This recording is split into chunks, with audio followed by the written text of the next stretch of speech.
നമസ്കാരം, ഞാൻ സിയാദ് ഇല്ലിക്കൽ. എല്ലാ ദിവസവും വൈകിട്ട് 7 മണിക്കുള്ള മാർക്കറ്റ് ന്യൂസിലേക്ക് കടക്കാം. ഇന്ന് നമ്മുടെ മാർക്കറ്റ് ഔട്ട്ലുക്കാണ്. ഒരു ആഴ്ചയിലെ മാർക്കറ്റിനെ സ്വാധീനിക്കുന്ന ഗ്ലോബൽ ഈവൻറ്റുകൾ നമ്മൾ ഇന്ന് ഡിസ്കസ് ചെയ്യുന്നുണ്ട്. കൂടാതെ തന്നെ സ്റ്റോക്ക് ന്യൂസും ഡിസ്കസ് ചെയ്യുന്നുണ്ട്. നമ്മുടെ മാർക്കറ്റിലേക്ക് വരാണെങ്കിൽ നിഫ്റ്റിയുടെ ഏറ്റവും വലിയ പ്രതിരോധമായിട്ടുള്ള 24,500 എന്ന് പറയുന്ന റെസിസ്റ്റൻസ് സോൺ മറികടന്ന് നിഫ്റ്റി 1 മന്ത് ഹൈയിലാണ് ഉള്ളത്. വിദേശ ധനകാര്യ സ്ഥാപനങ്ങൾ ഇന്ത്യൻ മാർക്കറ്റിലേക്ക് ബൈയിങ് മോഡിലേക്ക് തിരികെ എത്തിയപ്പോൾ മാർക്കറ്റ് DIs നടത്തുന്ന ഒരു സെല്ലിങ് ഉണ്ടെങ്കിൽ കൂടിയും അത്ര ഒരു സീവിയറായിട്ട് DIs സെല്ല് ചെയ്യാറില്ല. മാർക്കറ്റ് പതിയെ മുകളിലേക്ക് കയറി വരുന്നുണ്ട്. നിഫ്റ്റി 24,500 മറികടന്നു. കഴിഞ്ഞ വെള്ളിയാഴ്ച നമ്മളുടെ RBI മോണിറ്ററി പോളിസി മീറ്റിങ്ങിൽ റേറ്റ് എല്ലാം തന്നെ അൺചേഞ്ച് ആണ് ഉണ്ടായിരുന്നത് എന്ന് കരുതി മാർക്കറ്റ് ഒന്നും വലിയ രീതിയിലൊന്നും മാർക്കറ്റ് ഫോളോ ചെയ്തിട്ടില്ല. ഇനി ഈ ഒരു ആഴ്ചയിൽ വലിയ ഈവൻറ്റ് വരുന്ന ഒരാഴ്ചയാണ് ഈ ഒരാഴ്ച. ഗ്ലോബലി നോക്കുകയാണെങ്കിലും ലോക്കലി നോക്കുകയാണെങ്കിലും. ഗ്ലോബലി നോക്കുകയാണെങ്കിൽ US ഇൻഫ്ലേഷൻ നിരക്ക് വരുന്ന ഒരു ആഴ്ചയാണത്. ലോക മാർക്കറ്റ് തന്നെ ഉറ്റുനോക്കുന്ന US ഇൻഫ്ലേഷൻ വരുന്ന ഒരാഴ്ചയോടൊപ്പം തന്നെ ഇന്ത്യയുടെ ഇൻഫ്ലേഷൻ നിരക്കും ഈ ഒരാഴ്ച വരുന്നുണ്ട്. മോശം GDP നിരക്ക് വന്നതിന് ശേഷം വരുന്ന ഒരു വലിയൊരു ഈവൻറ്റ് എന്ന നിലയ്ക്ക് ഈ വരുന്ന ഇന്ത്യയുടെ ഇൻഫ്ലേഷൻ നിരക്ക് വളരെയധികം പ്രാധാന്യമുള്ള ഒരു കാര്യമാണ്. ഇത് മാറ്റി നിർത്തി കഴിഞ്ഞാൽ ഇപ്പോൾ വാർത്താ മാധ്യമങ്ങളിൽ നിറഞ്ഞു നിൽക്കുന്ന ഒരു വാർത്ത എന്ന് പറയുന്നത് സിറിയയിൽ ആഭ്യന്തര കലാപം രൂക്ഷമായിരിക്കുകയാണ്. ഒരു രാജ്യത്തിനെ സംബന്ധിച്ചിടത്തോളം വിദേശ ശക്തികൾ രാജ്യത്തിലേക്ക് വന്ന് ആക്രമണം നടത്തുന്നതിനേക്കാൾ വളരെ ഭീകരമാണ് അവിടെയുള്ള വിമതർ തന്നെ ഗവൺമെൻറ്റിനെതിരെ നടത്തുന്ന ആക്രമണം. അപ്പോൾ ആ ഒരു സിറ്റുവേഷനാണ് ഇപ്പോൾ സിറിയയിലുള്ളത്.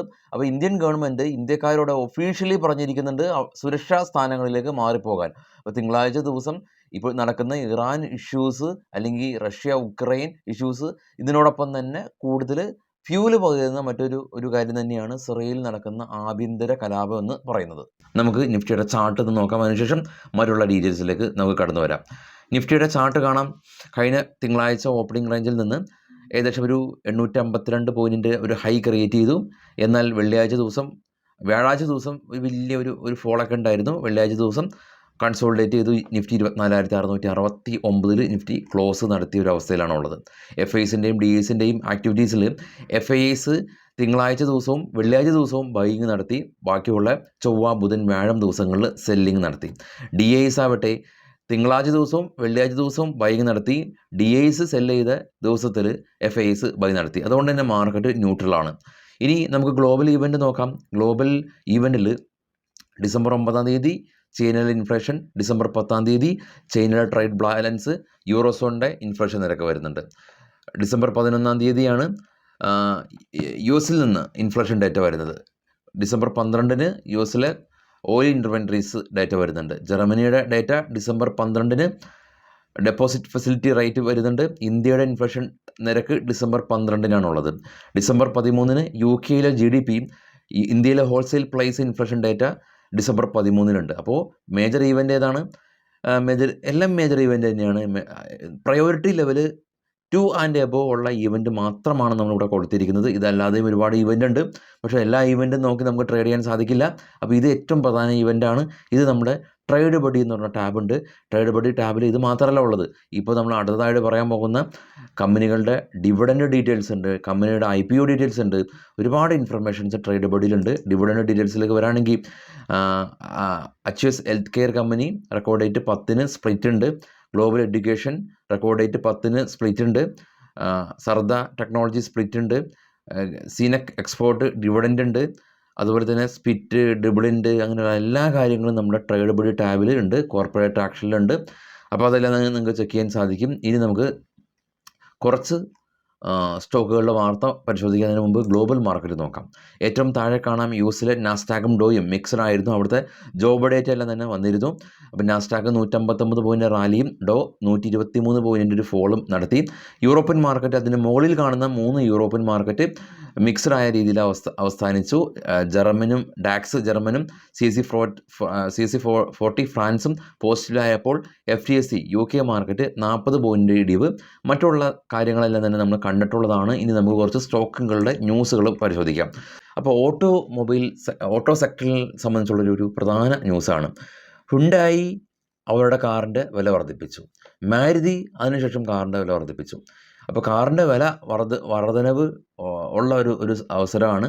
അപ്പോൾ ഡിസംബറിലെല്ലാം തന്നെയാണ് കാറിൻ്റെ വില വർദ്ധിപ്പിക്കുന്നത് എന്നുള്ളൊരു പ്രത്യേകതയുണ്ട്. കാരണം ഡിസംബർ ഇയർ ചേഞ്ച് ആകുന്ന സമയത്ത് ആളുകൾ അല്ലെങ്കിൽ കാറ് ഉൽപ്പാദിപ്പിക്കുന്ന കമ്പനീസ് കാറിൻ്റെ വില കുറയ്ക്കുന്ന സമയത്താണ് കാറിൻ്റെ വില വർദ്ധിപ്പിച്ചത്. അത് വളരെയധികം കീനായിട്ട് വാച്ച് ചെയ്യേണ്ടതാണ്. കൂടാതെ തന്നെ ജാഗ്വർ അവരുടെ കൺസെപ്റ്റ് മോഡൽ ടൈപ്പ് 00 എന്ന് പറയുന്ന EV വാഹനം ജാഗറിൻ്റെ വരുന്നുണ്ട്.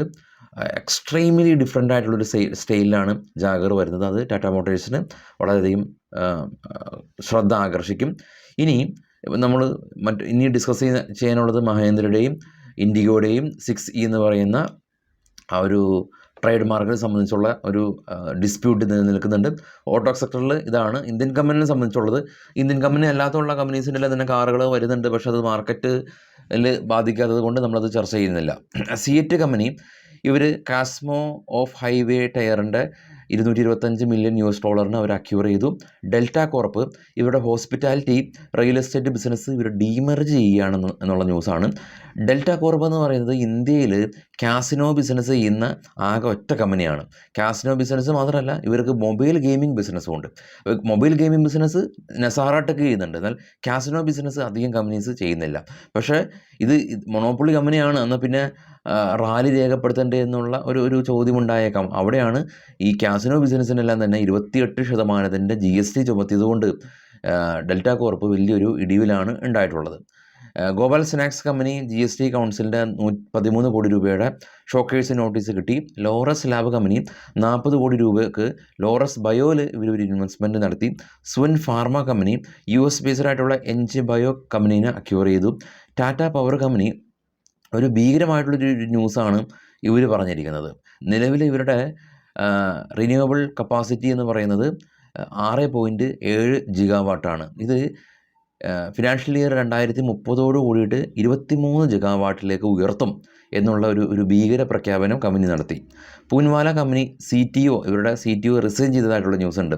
അപ്പോൾ റിസൈൻ ചെയ്ത ന്യൂസ്, അപ്പോയിൻ്റ് ആയ ന്യൂസ് തമ്മിലുള്ള പ്രത്യേകത എന്താ? ആരെങ്കിലും കമ്പനിയുടെ മുതിർന്ന സ്ഥാനത്തിലുള്ള ആളുകൾ റിസൈൻ ചെയ്യുന്നത് ഒരു ക്ഷീണമാണ്. അത് നമ്മൾ പറയുന്നത് മാത്രമേ ഉള്ളൂ. IPOയിലേക്ക് വരുമ്പോൾ ഇന്ത്യ കാണുന്ന ഏറ്റവും വലിയൊരു IPO LG electronics, south Korean കമ്പനിയാണ്. ഇന്ത്യയിൽ ഒരുപാട് നാളുകളായിട്ട് ബിസിനസ് ചെയ്യുന്ന ഒരു കമ്പനിയാണ്.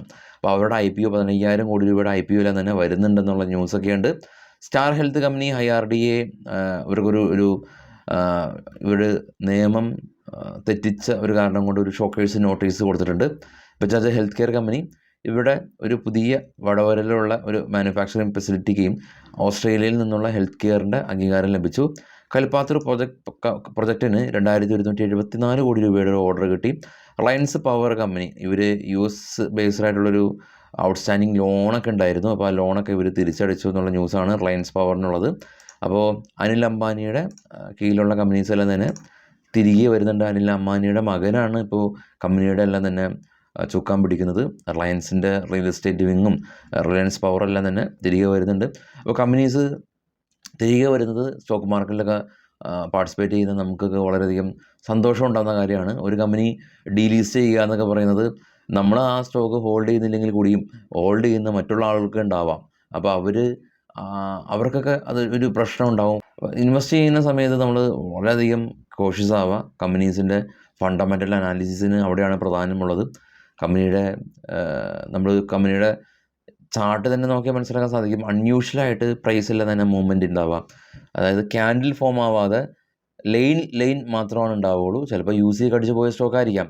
നമ്മൾ വാങ്ങിച്ച ആ മൊമെൻറ്റ് തൊട്ടായിരിക്കാം ചിലപ്പോൾ LC പോകുന്നത്. ഒന്നും ചെയ്യാൻ പറ്റില്ലല്ലോ. അപ്പോൾ കൃത്യമായിട്ടുള്ള ക്യാൻഡിൽ പാറ്റേൺ കുറച്ചൊക്കെ കമ്പനിയെ നമുക്ക് അടിമുടിയൊന്നും പരിശോധിക്കാൻ സാധിക്കില്ല. എങ്കിലും അത്യാവശ്യം നമ്മൾ നോക്കേണ്ടതായിട്ടുള്ള കുറച്ച് കാര്യങ്ങളുണ്ട്. അത് സ്ക്രീനർ എന്ന് പറഞ്ഞ പ്ലാറ്റ്ഫോമിലെല്ലാം തന്നെ വളരെ ഈസി ആയിട്ടൊക്കെ നോക്കാൻ സാധിക്കും. അതൊന്നും നോക്കാതെ ചാടി കയറി ഇൻവെസ്റ്റ്മെൻറ്റ് ചെയ്യാതിരിക്കുക. അപ്പോൾ പൈസ നമ്മളുടെ ഓരോരുത്തരുടെയാണ്, അത് സൂക്ഷ്മമായിട്ട് വിനിയോഗിക്കുക. അപ്പോൾ എല്ലാവർക്കും ശുഭരാത്രി നേരുന്നു. Thank you.